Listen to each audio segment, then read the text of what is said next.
Assalamualaikum warahmatullahi wabarakatuh.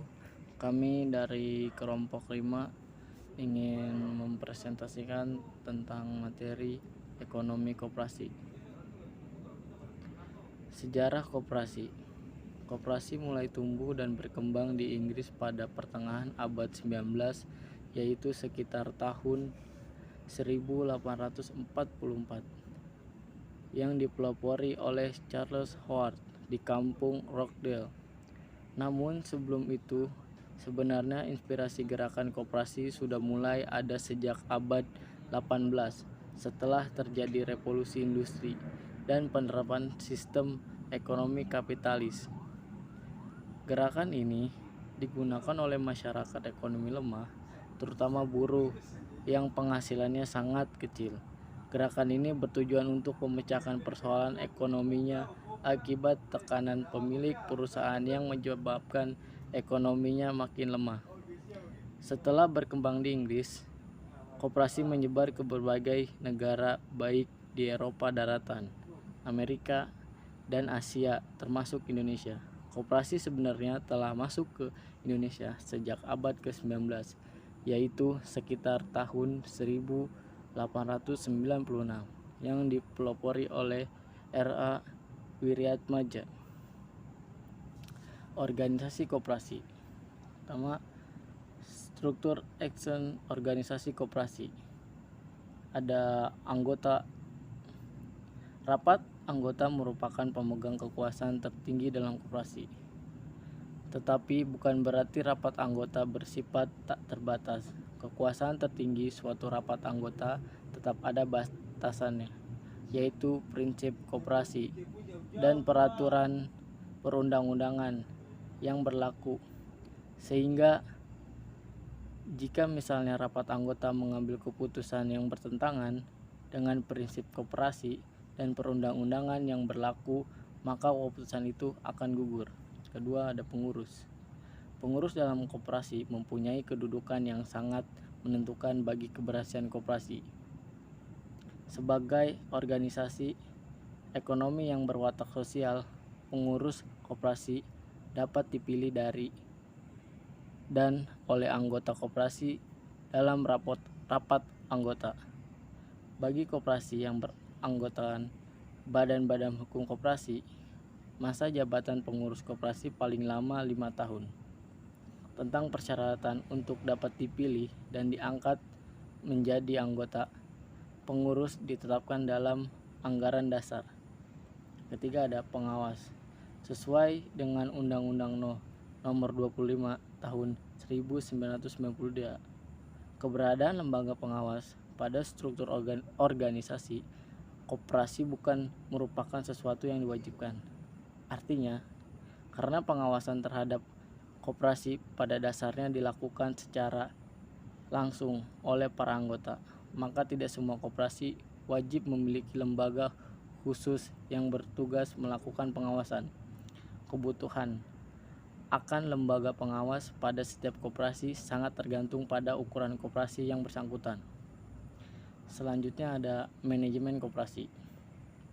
Sumber-sumber pembelanjaan yang kurang lancar atau kurang baik merupakan hambatan bagi koperasi. Sebagian besar dari anggota-anggotanya memiliki penghasilan yang rendah. Keadaan ini menyebabkan koperasi mengalami kesukaran karena pembelanjaannya kurang sehat dan terpaksa menerima kebijaksanaan untuk menunda pembayaran pada anggota produsen. Efektivitas dan efisien usaha koperasi dipengaruhi oleh beberapa faktor, yaitu yang pertama ada efisiensi, kedua loyalitas, yang ketiga penawaran, 4 persaingan, kelima harga. Selanjutnya itu ada permodalan koperasi. Menurut Undang-Undang Nomor 25 Tahun 1992 tentang Perkoperasian Pasal 41, dikatakan bahwa modal koperasi terdiri dari modal sendiri dan modal pinjaman. Modal sendiri dapat berasal dari simpanan pokok, simpanan wajib, dana cadangan hibah dari anggota, atau dari masyarakat. Sedangkan modal pinjaman dapat berasal dari bank dan lembaga keuangan lainnya, penerbitan obligasi dan surat-surat lainnya, serta sumber lain yang sah. Selanjutnya ada organisasi koperasi dalam sistem pasar.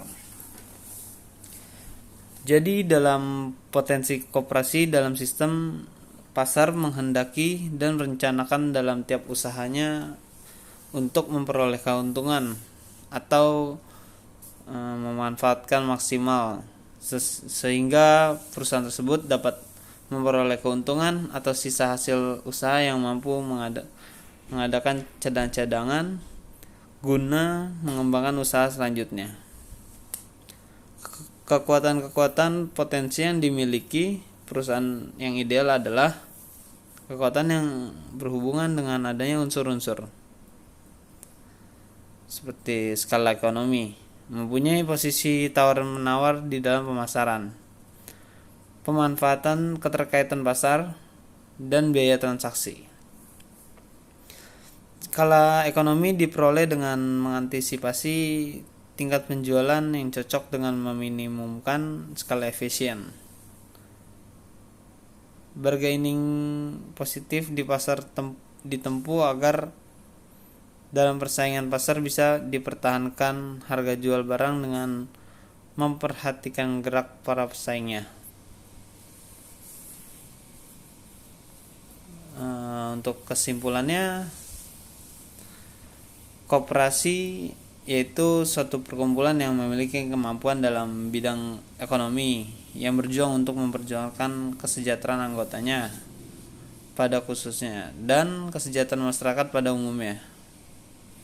Masing-masing anggota koperasi berkewajiban untuk mengembangkan serta mengawasi jalannya koperasi. Koperasi kayak sebagai bentuk usaha untuk merupakan organisasi ekonomi rakyat yang bersifat sosial. Koperasi berfungsi sebagai alat ekonomi yang dapat mensejahterakan rakyat. Koperasi pun memiliki peranan yang besar dalam pembangunan nasional. Sebagai usaha bersama yang berdasarkan kekeluargaan, koperasi haruslah dikelola dengan prinsip-prinsip manajemen secara tepat. Sekian dan terima kasih atas presentasi yang kami jelaskan. Mohon maaf bila ada salah-salah kata. Terima kasih.